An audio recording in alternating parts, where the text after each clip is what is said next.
Hi friends, அஸ்ஸலாமு அலைக்கும். யார் யாரெல்லாம் மைதா மாவு சாப்பிட மாட்டிங்களோ கண்டிப்பாக இந்த கேக்கை ட்ரை பண்ணி பாருங்கள். ரொம்பவே ஹெல்த்தி. அதுக்கு 1/4 கிலோ சீனியில் 3 ஏலக்காய் போட்டு மிக்ஸி ஜாரில் கொடுத்து நல்லா நைஸாக அரைச்சி வச்சுக்கிறேன். 5 முட்டை சேர்த்துக்கோங்க ஒரு பவுலில். அதை நல்லா விஸ்கால நல்லா கலக்கிக்கோங்க. கலக்கின பிறகு சீனி அடித்து வச்சுருந்தோம்ல அதை கொஞ்சம் கொஞ்சமாக போட்டு நல்லா கலக்கி விட்டுக்கோங்க. சீனி நல்லா கரையணும். கரைஞ்ச பிறகு 250 கிராம் அரிசி மாவு எடுத்துக்கிறேன்.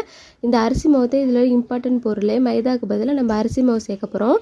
இது அந்த காலத்தில் அச்சு பணியான்னு சொல்லுவாங்க. இப்போ இது கேக்குன்னு சொல்லலாம், அச்சு பணியான்னு சொல்லலாம். நான் அவனை ஹீட் பண்ணி வச்சுருக்கேன்.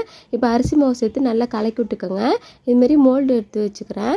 நீங்கள் இந்தமாரி மோல்டெலாம் இல்லைன்னு வச்சுக்கோங்களேன், ஒரு குக்கரில் கொஞ்சோண்டு உப்பு போட்டு குவளை இருக்குல்ல, குவளையில் நெய் தடவி இந்தமாரி கொஞ்சம் கொஞ்சமாக ஊற்றி நல்லா ஒரு 35 நிமிஷம் சிம்மில் வச்சுக்கோங்க.